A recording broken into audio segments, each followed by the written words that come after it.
desires of everyone, and they are full of compassion for the fallen conditioned souls. Vanchakalpa Truvishcha, Vaishnavibhyo, Namo Namaha.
Can you remember what verse we started on?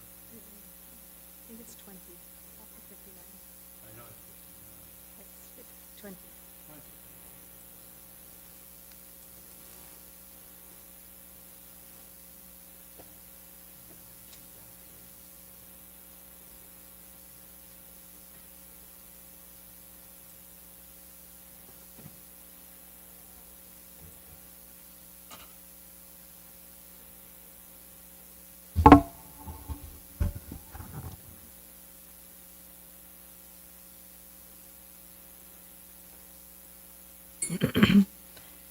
Jaya Radha Madhava Kunja Bihari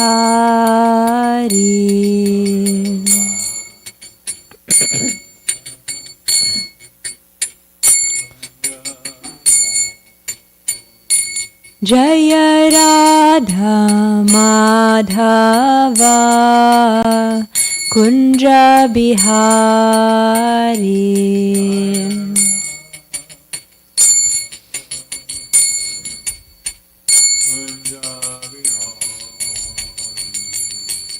Gopi Janavalabha Girivaradhari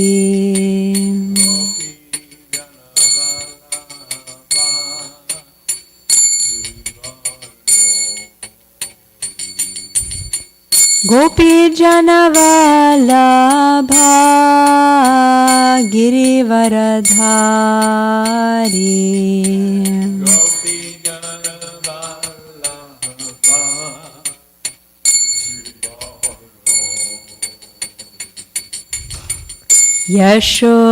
Yashodanandana Braja Janaranjana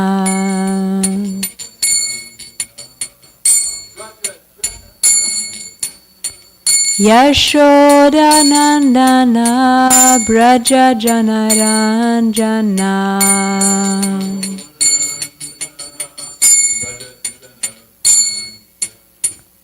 Jamuna Tiravanachari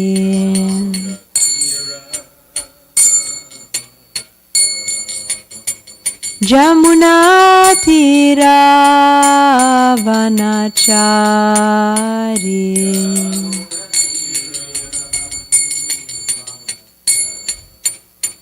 Jaya Radha Madhava Kunja Bihari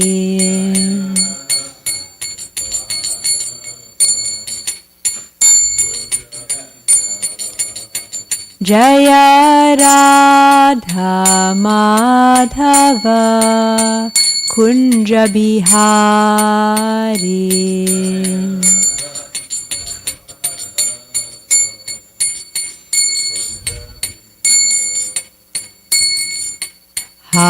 Hare Krishna, Hare Krishna, Krishna Krishna, Hare Hare, Hare Rama, Hare Rama, Rama Rama, Hare Hare.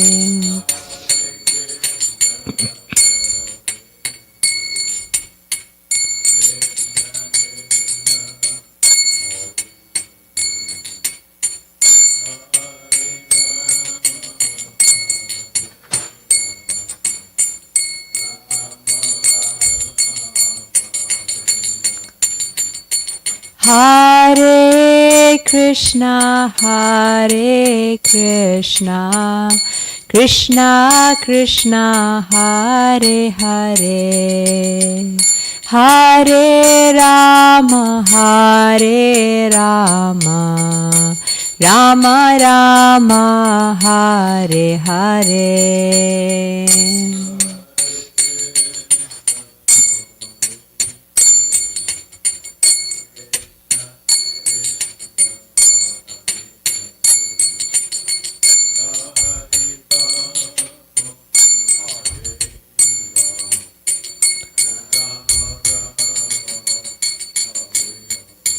Jaya Prabhupada, Jaya Prabhupada, Jaya Prabhupada, Srila Prabhupada.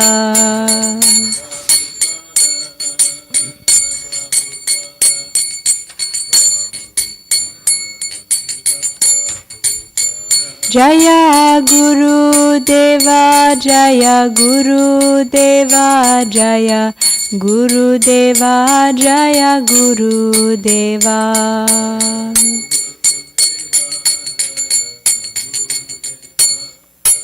Guru Deva, Jaya Guru Deva.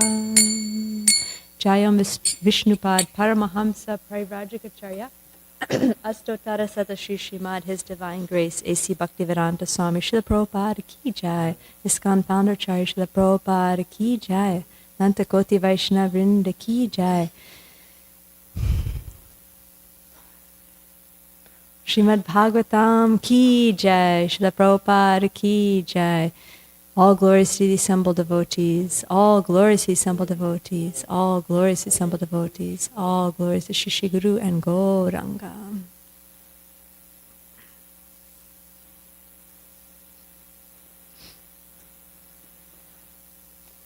Om Namo Bhagavate Vasudevaya.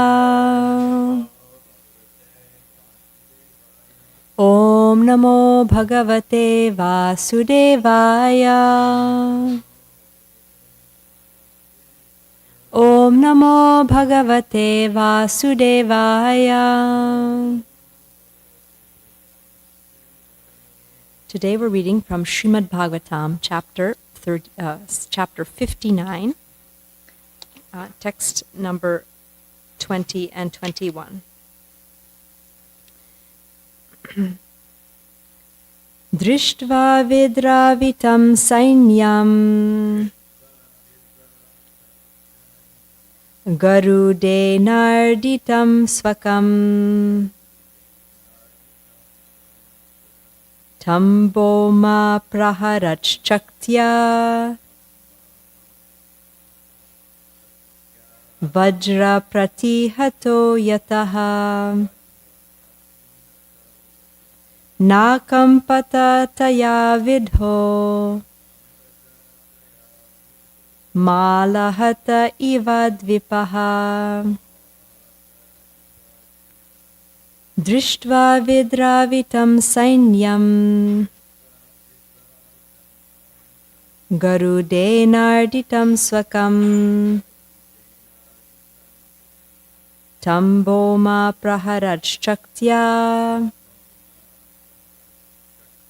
Vajra pratihato yataha Nakampata taya vidho Malahata iva dvipaha.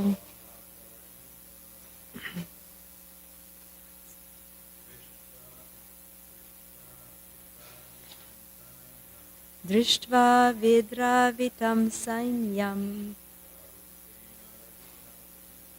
Garudenarditam swakam Tamboma praharat shaktya Vajra pratihato yataham Nakam patataya vidho Malahata iva dvipaha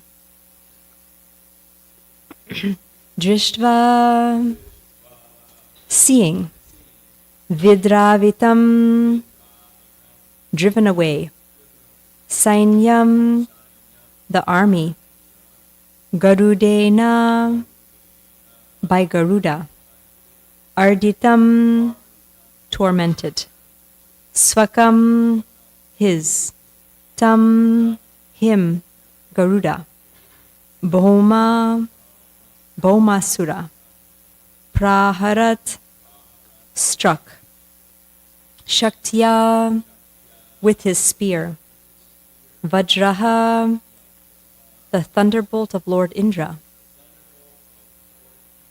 Pratihataha, counteracted, Yataha, by which, Na akampata, he Garuda was not shaken, Taya, by it, Vidaha, struck, Mala, by a flower garland, Ahataha, hit, Eva, like, Dvipaha, an elephant. Translation. Seeing his army driven back and tormented by Garuda, Bhoma attacked him with his spear, which had once defeated Lord Indra's thunderbolt. But though struck by that mighty weapon, Garuda was not shaken. Indeed, he was like an elephant hit with a flower garland. Please repeat. Seeing his army driven back and tormented by Garuda, Bhoma attacked him with his spear, which had once defeated Lord Indra's thunderbolt. But though struck by that mighty weapon, Garuda was not shaken. Indeed, he was like an elephant hit with a flower garland.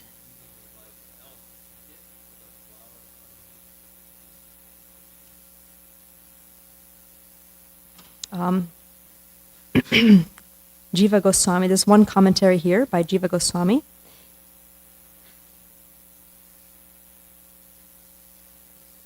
Vishwanath Chakravarti Thakur writes, seeing Bhoma with the lance in his hand, Satyabhama said, kill him quickly. Therefore Krishna killed him. And Jiva Goswami says, he saw his troops scattered since they were afflicted by Garuda, or he saw the troops somewhat scattered and somewhat afflicted. The army suffered because the elephants were their mainstay and had fled. Or Sainya can include the elephant drivers and horsemen. Struck by the weapon, Garuda did not feel pain. He did not shake. A condition is indicated by its external symptoms. Or Garuda did not move, did not shake from his place and his determination. And we'll do one more text here. Text 21. Shulam bhomochutam hantum adade vitatodhyamaha tad visargat purvam eva narakasya shiro harihi apaharad gajastasya chakrena kshuranemina.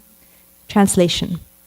Bhoma, frustrated in all his attempts, took up his trident to kill Lord Krishna, but even before he could release it, the Lord cut off his head with his razor-sharp chakra as the demon sat atop his elephant. So Bhomasura just left his body here. Purport. According to Srila Vishwanath Chakravarti, as Bhoma raised his invincible trident, Satyabhama, sitting on Garuda with the Lord, said to Krishna, kill him right away! And Krishna did just that. and commentaries here. Just Jiva Goswami, a short one here. He cut off his head even before Boma could release his spear. He took off the head as if Boma was unaware, apa aharat, because he used a chakra with sharp blades on its spokes.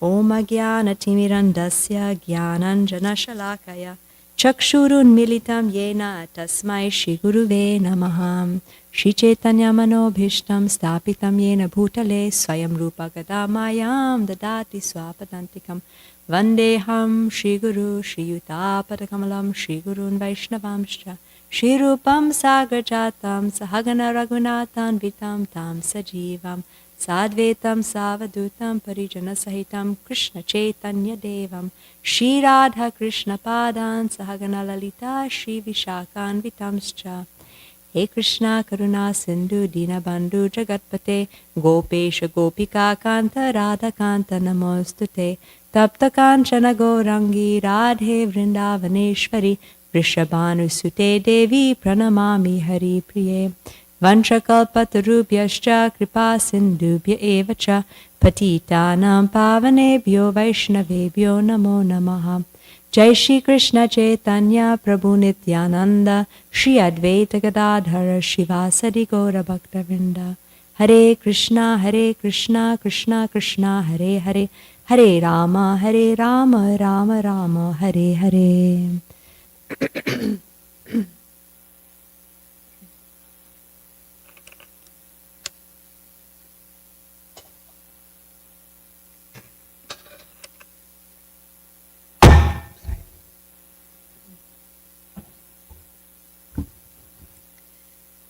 So we've been reading the story of Bhomasura, part by part.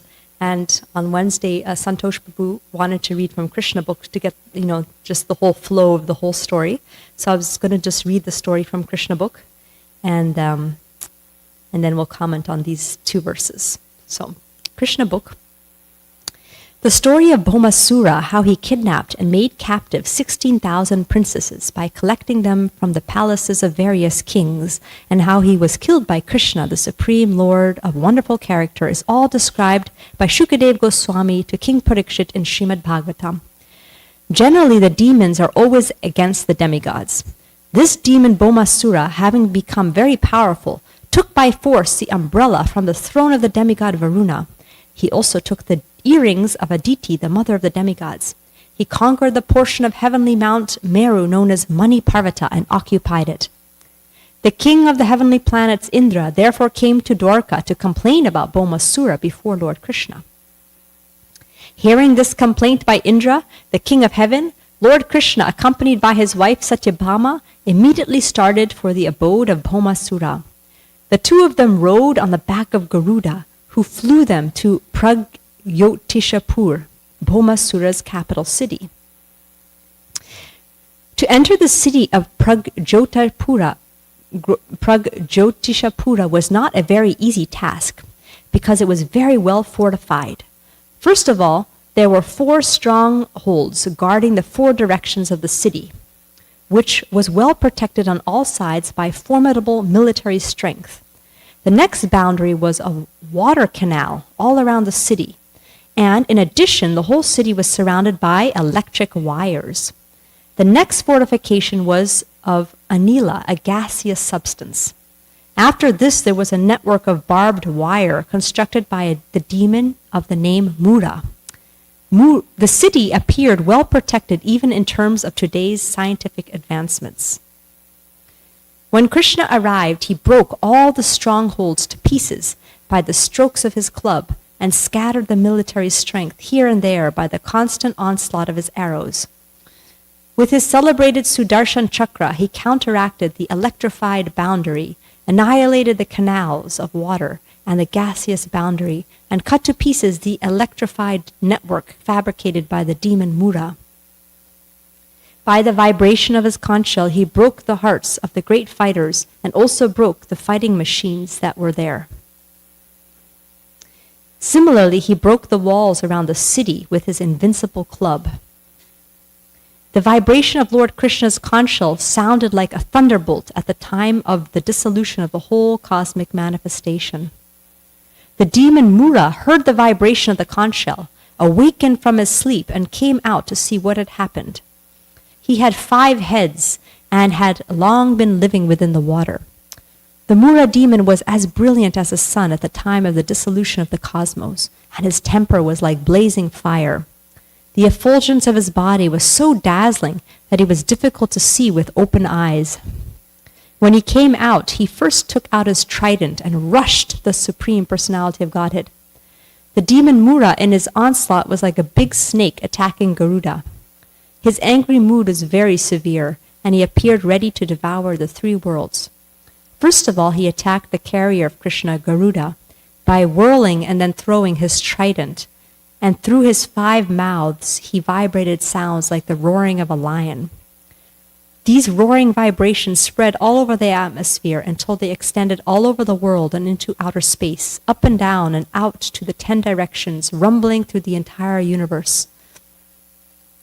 Lord Krishna saw that the trident of the Mura demon was rushing towards his carrier Garuda. Immediately, by a trick of his hand, he took 2 arrows and threw them toward the trident, cutting it to pieces. Simultaneously, using many arrows, he pierced the mouths of the demon Mura. When the Mura demon saw himself outmaneuvered by the Supreme Personality of Godhead, he immediately began to strike the Lord in great anger with his club. But Lord Krishna, with his own club, broke the club of Mura to pieces before it could reach him. The demon, bereft of his weapon, decided to attack Krishna with his strong arms. But Krishna, with the aid of his Sudarshan chakra, immediately separated the demon's 5 heads from his body. The demon then fell into the water, just as a peak of a mountain falls into the ocean after being struck by a thunderbolt of Indra. This demon Mura had 7 sons named Tamra, Antariksha, Shravana, Vibhavasu, Vasu, Nabhavasvan, and Aruna. All of them became puffed up and vengeful because of the death of their father, and to retaliate they prepared in great anger to fight with Krishna. They equipped themselves with the necessary weapons and situated Pitta, another demon, to act as a commander in the battle. By the order of Bhaumasura, all of them combinedly attacked Krishna. When they came before Lord Krishna, they began to shower him with many kinds of weapons, like swords, clubs, lances, arrows, and tridents. But they did not know that the strength of the Supreme Personality of Godhead is unlimited and invincible. Krishna, with his arrows, cut all the weapons of the men of Bhaumasura into pieces like grains. Krishna then threw his weapons, and Bhaumasura's commander-in-chief Pitta, along with his assistants, fell down, their military dress cut off, and their heads, legs, arms, and thighs severed. All of them were sent to the superintendent of death, Yamaraj. Bhaumasura, who was also known as Narakasura, happened to be the son of the earth personified. When he saw that all his soldiers, commanders, and fighters had been killed on the battlefield by the strokes of the weapons of the Personality of Godhead, he became exceedingly angry at the Lord. He then came out of the city with a great number of elephants who had all been born and brought up on the seashore. All of them were highly intoxicated. When they came out, they saw that Lord Krishna and his wife were beautifully situated high in outer space, just like a blackish cloud about the sun, glittering with the light of electricity. The demon Bhaumasura immediately released a weapon called Shatagni, by which he could kill hundreds of warriors with one stroke, and all his assistants simultaneously threw their respective weapons at the Supreme Personality of Godhead. Lord Krishna counteracted all these weapons by releasing his feathered arrows. The result of this fight was that all the soldiers and commanders of Bhaumasura fell to the ground, their arms, legs, and heads separated from their trunks, and all their horses and elephants also fell with them. In this way, all the weapons released by Bhaumasura were cut to pieces by the Lord's arrows. The Lord was fighting on the back of Garuda, who was helping him by striking the horses and elephants with his wings and scratching their heads with his nails and sharp beak. The elephants, feeling much pain from Garuda's attack on them, all dispersed from the battlefield. Bhaumasura alone remained on the battlefield, and he engaged himself in fighting with Krishna. he saw that Krishna's carrier Garuda had caused great disturbance to his soldiers and elephants, and in great anger he struck Garuda with all his strength, which defied the strength of a thunderbolt. Fortunately, Garuda was not an ordinary bird, and he felt the strokes given by Bhaumasura just as a great elephant feels the impact of a garland of flowers. Bhaumasura thus came to see that none of his tricks would act upon Krishna, and he became aware that all his attempts to kill Krishna would be frustrated. Yet he tried for the last time, taking a trident in his hand to strike him. Krishna was so dexterous that before Bhaumasura could throw his trident, his head was cut off by the sharp Sudarshan chakra. His head, illuminated by earrings and a helmet, fell down on the battlefield. On the occasion of Bhaumasura's being killed by Lord Krishna, all the demon's relatives screamed in disappointment, and the saintly persons glorified the chivalrous activities of the Lord.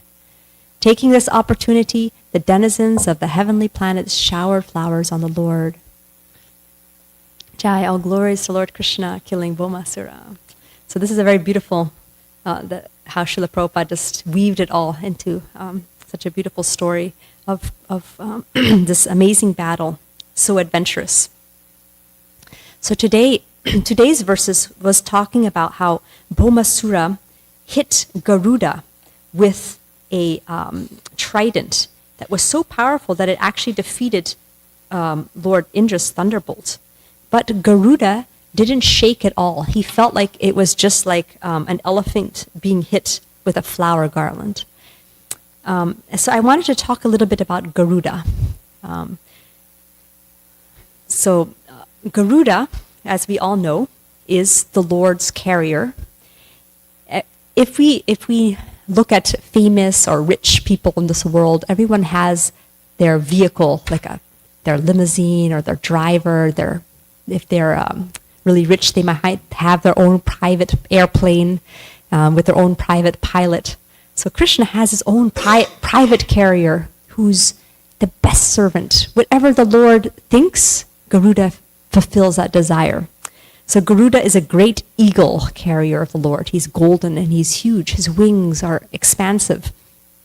And he flies here and there with ease, as it was described in the previous verse, how Garuda on the battlefield was with his talons and his beak, he was hurting the elephants there on the battlefield. He was helping the Lord in the battle.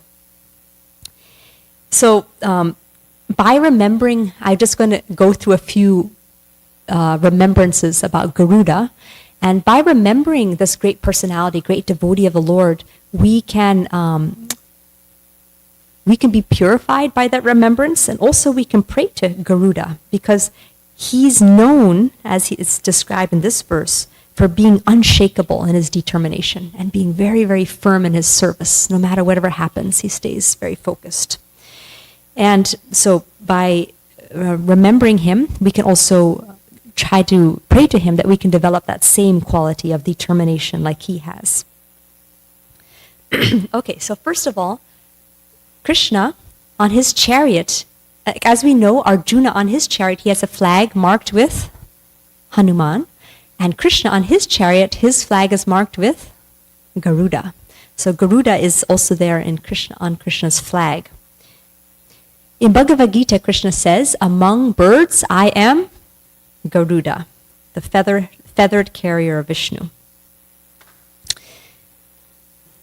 So we know the pastime of Gajendra. When Gajendra was caught by the crocodile, he lifted up the lotus flower and he prayed to Lord Vishnu. And Vishnu came down riding on Garuda.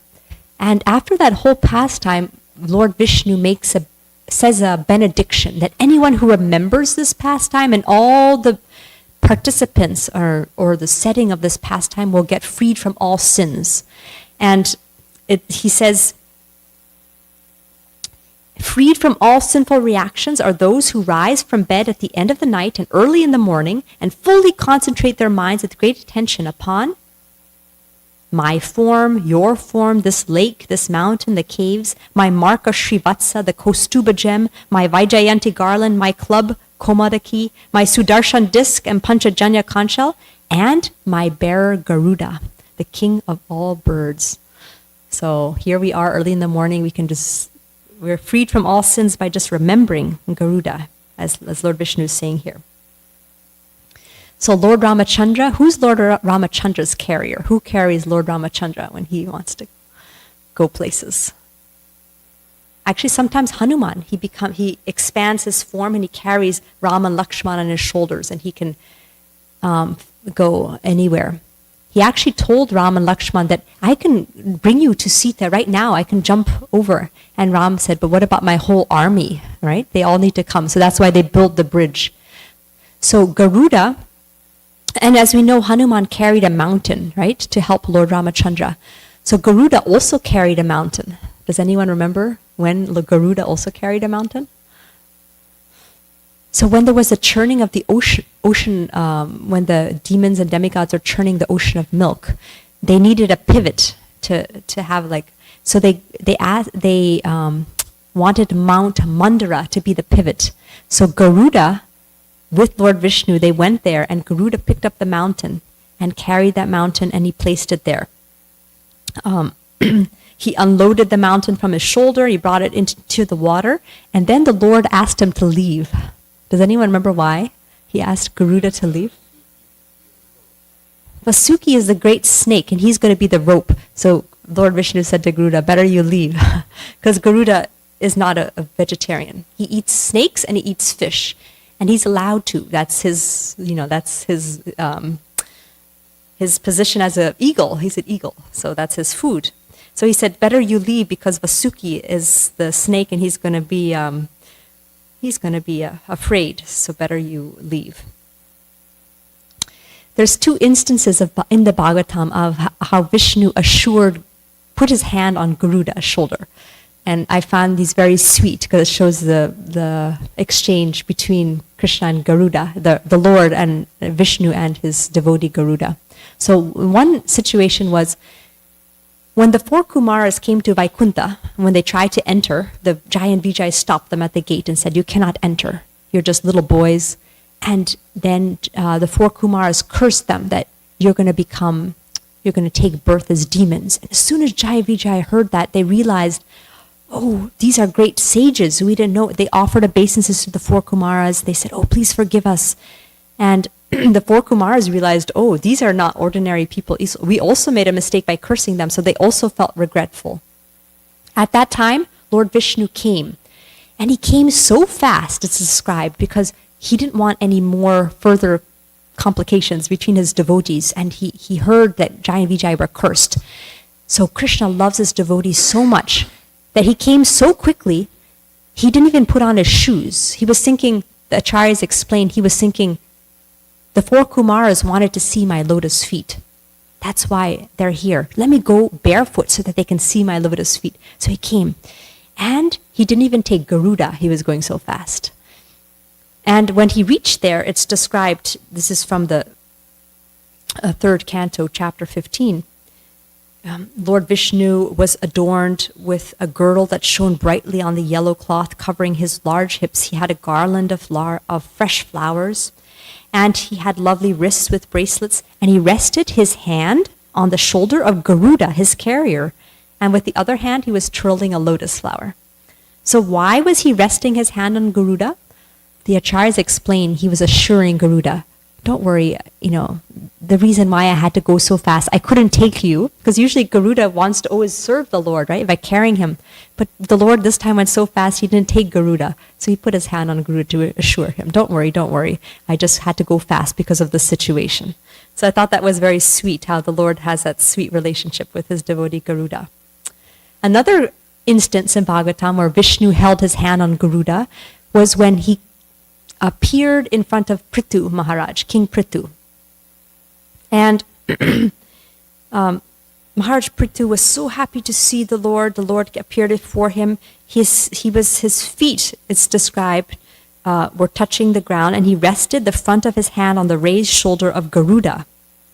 Now, why was he holding onto Garuda this time?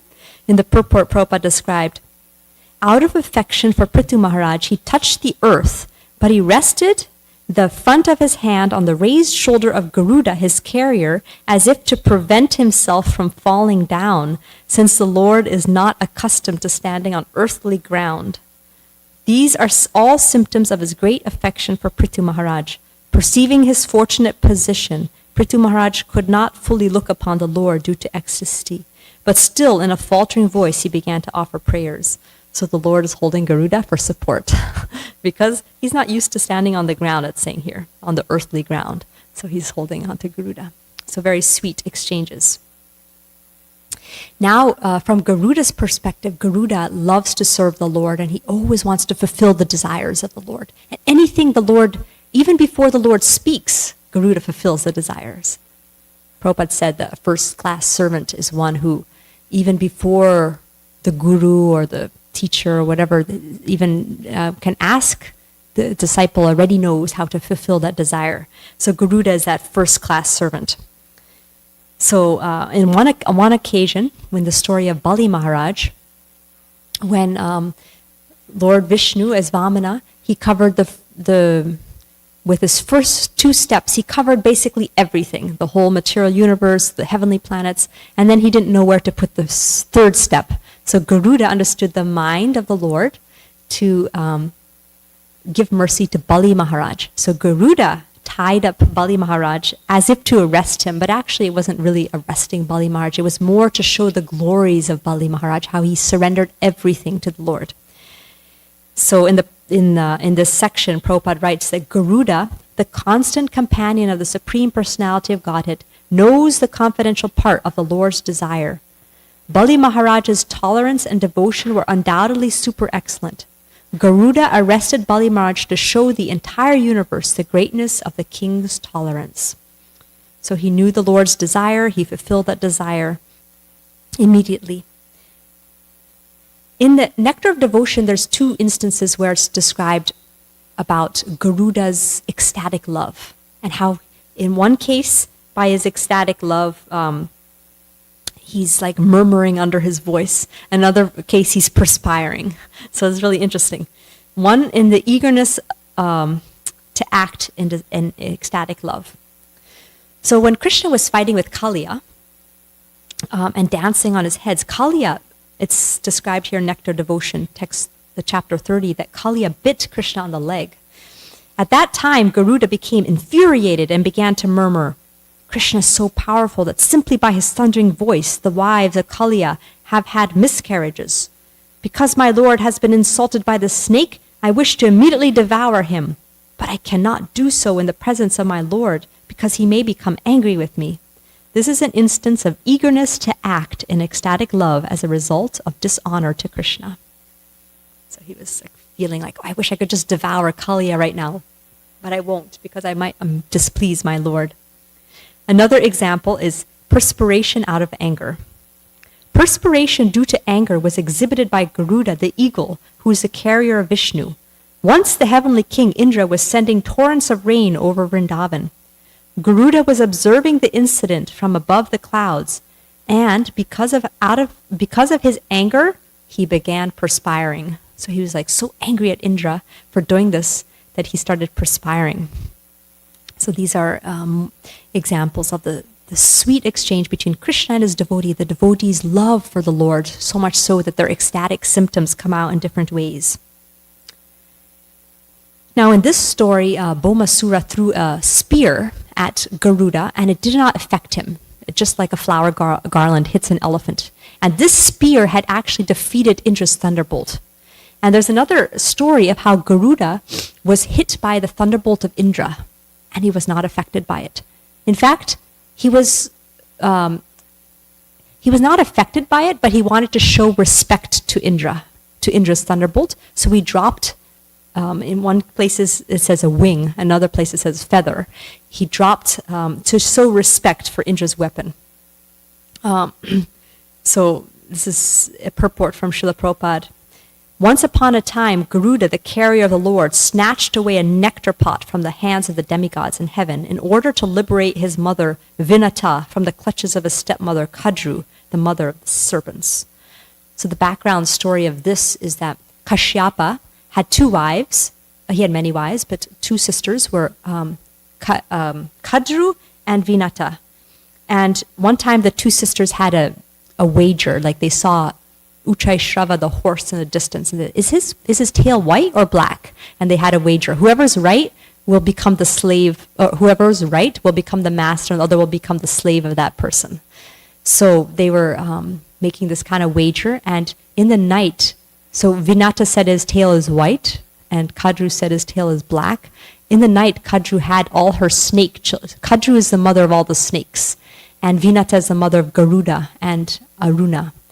And so Kadru told all the snakes to cover the tail of the horse so that it looked black. So this way, Vinata became the slave of Kadru.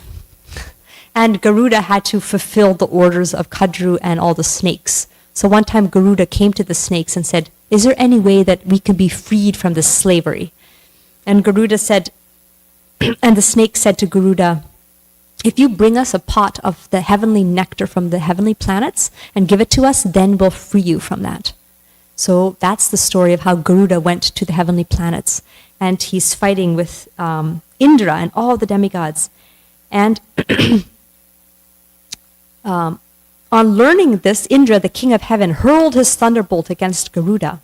With a view to respect the infallibility of Indra's weapon, Garuda, though otherwise invincible, being the Lord's own mount, dropped one of his wings, which was shattered to pieces by the thunderbolt. The inhabitants of the higher planets are so sensible that even in the process of fighting, they observe the preliminary rules and regulations of gentleness. In this case, Garuda wanted to show respect for Indra, since he knew that Indra's weapon must destroy something. So he offered his wing. I thought that was really nice. Like, in battle, we don't think about respect. But here, even in the higher planetary systems, it's very refined, the etiquette. Like, okay, Indra threw his thunderbolt. I'm not affected by it because I'm a servant of Krishna. But to show respect, he dropped a wing or a feather.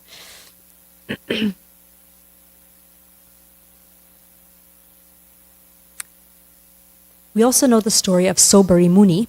So Sobari Muni, he was living in near the Jamuna River. Actually, he was living inside the Jamuna River doing his penances. And he got attached to kind of being the protector of the species there, the fish. And he got angry at Garuda, and he cursed Garuda, that Garuda, you cannot come here anymore because you took fish from here. And because he cursed a great devotee of the Lord, that was a great offense. When you offend a great devotee, your spiritual life really gets diminished. So Sobari Muni, because of that offense, he fell down, and he had to, go through a whole other situation by marrying and going through another situation before coming back to his spiritual status. And one more thing about Garuda, when he flaps his wings, it's like the sound vibration of the Vedas. It actually, the great devotees can hear the flapping of the wings of Garuda, like the sound of the Samaveda.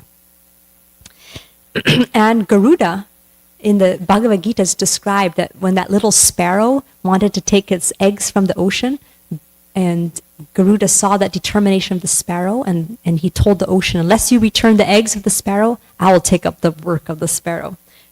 And that just ends the whole idea of how Garuda is the symbol of determination and steadiness in service. And we can pray to Garuda, please help us also to become steady and determined in our devotional service.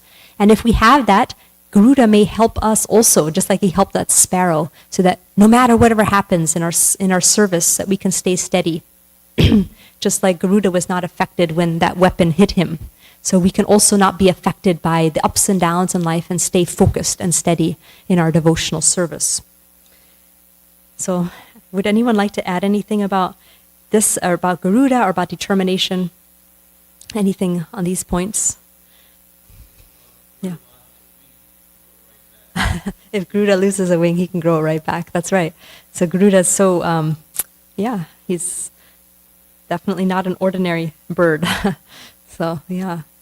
It was so nice for me to meditate on these things, because usually we don't exclusively talk about Garuda. And I was like, just to focus on the different pastimes, I was like, wow, it felt very purifying for me just to like research and find all these things, because even if you take one personality, then you just focus on that personality, you can get so uplifted. So, yeah. Srimad Bhagavatam ki jai, Srila Prabhupada ki jai, Garuda ki jai. Shri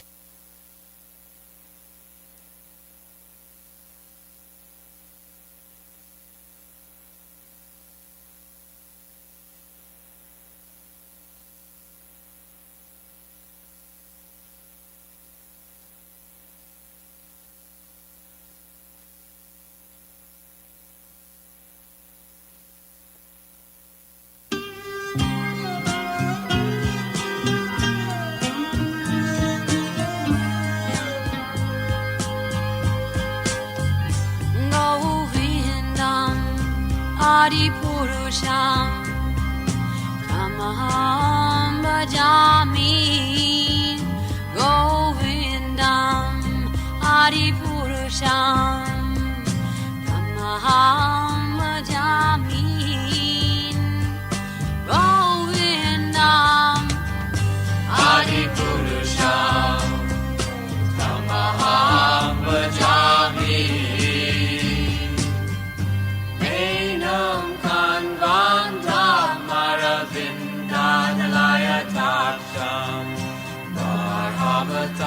Samasitam Buddha Sundarangam Kandar Agom Vidamaniya Vishesha Shobha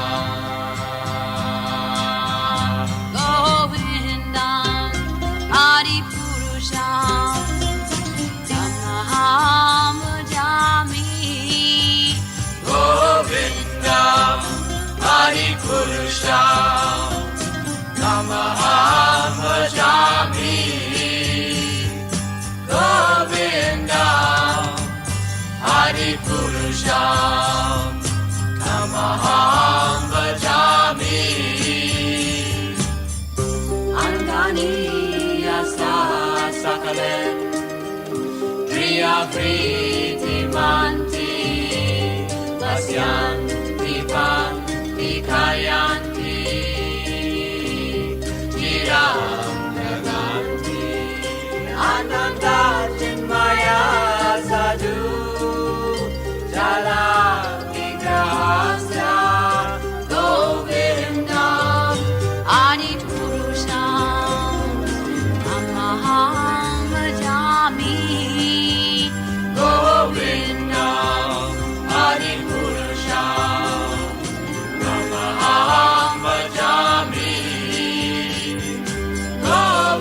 Govindam Adi Purusham Tamaham Bhajami Govindam Adi Purusham Tamaham Bhajami Govindam Adi Purusham Tamaham Bhajami Govindam.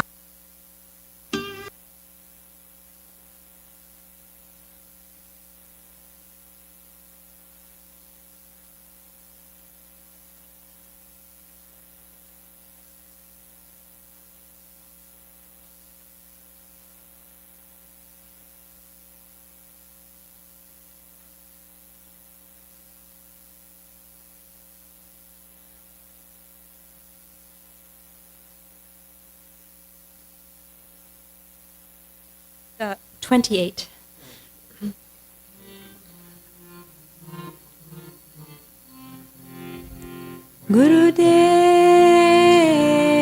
Gurudev Kripa Bindu Diya Koroe Dase Trinapekatihina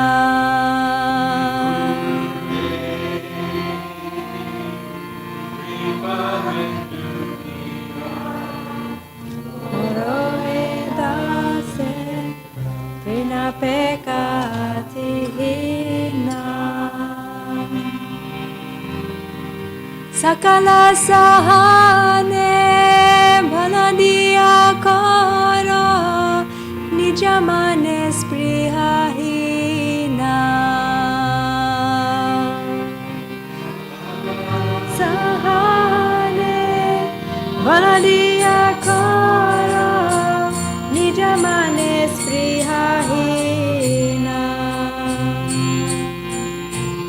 sakale samana korite shakati dehonata jata jata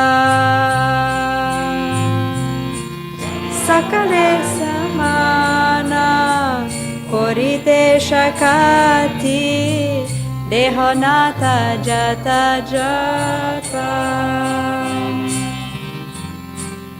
tabe to gaiva harinama suke aparada hoibe hata gaiva harinama suke aparada hoibe hata Gurudev kabehe no kripa labiyae jana kritartha hoibe nata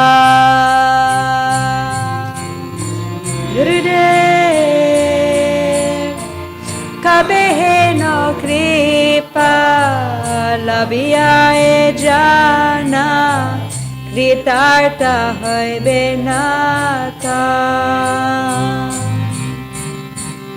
Shakti budhihina ami ati dina koramare atma sata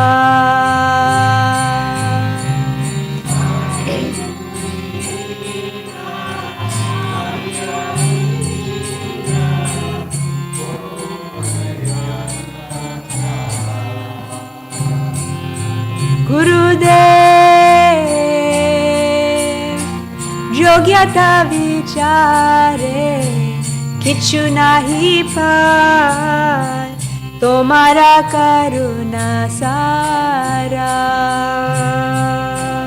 Gurudev yogyata vichare kichu nahi par tomara karuna sara karuna na haile kandiya kandiya prana na rakibo ara karuna na haile kandiya kandiya prana na rakibo ara karuna na haile kandiya kandiya prana na rakibo ara na kandiya kandiya prana na rakibo ara Gurudev kripa bindu diya koro e dase trina pekati hina Gurudev kripa bindu diya koro e dase trina pekati hina Hare Krishna Hare Krishna Krishna Krishna Hare Hare Hare Rama Hare Rama Rama Rama Hare Hare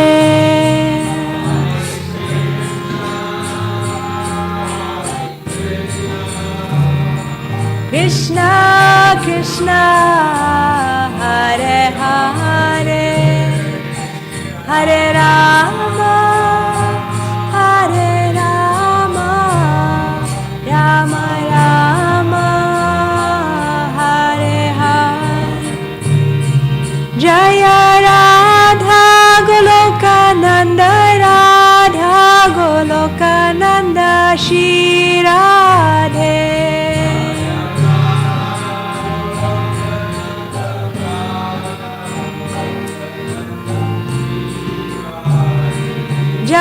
Giri Govardhan Jaya, Giri Govardhan Jaya, Giri Govardhan Jaya, Giri Govardhan.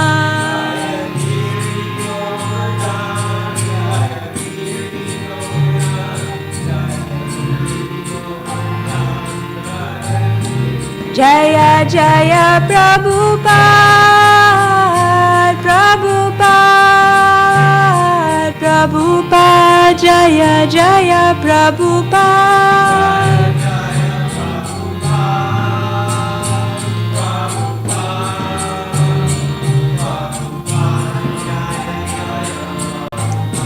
Jaya Jaya Gurudev, Gurudev, Gurudev, Jaya Jaya Gurudev.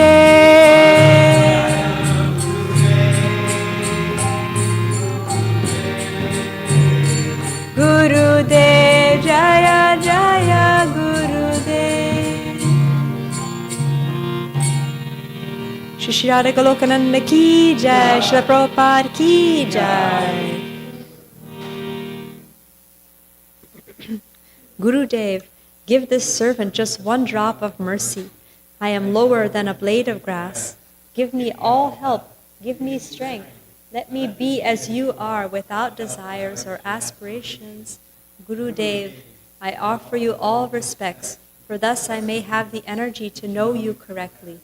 Then by chanting the holy name in great ecstasy, all my offenses will cease.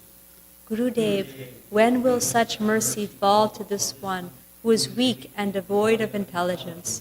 Allow me to be with you. Gurudev, if you examine me, you will find no good qualities. Your mercy is all that I am made of. If you are not merciful unto me, I can only weep, and I will not be able to maintain my life. Srila Bhaktivinoda Thakur ki jai.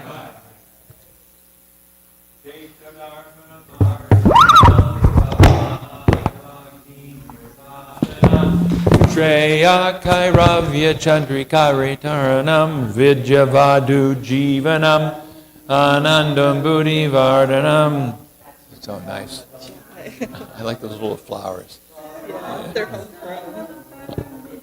Hare Krishna Sankirtanam Nam Namakari Bauda Nija Sarva Shaktis Tatrapitani Amita Smarane Nakala Etadrishita Vakripa Bhagavan Mamapi Durdaiva Midrishami Hajjanina Nuraga Trinadapi Sunichena Charorapi Suhishuna Amanina Manadena Kirtaniya Sadahari Nadanam Najanam Nasundarim Kavitam Va Jagadisha Kamaye Mama Janmani Janmani Ishvare Bhavatad Bhakti Ohaitaki Twai Ainanda Tanuja Kinkaram Patitam Mam Vishame Bhuvam Buddha Kripaya Tavapada Pankaja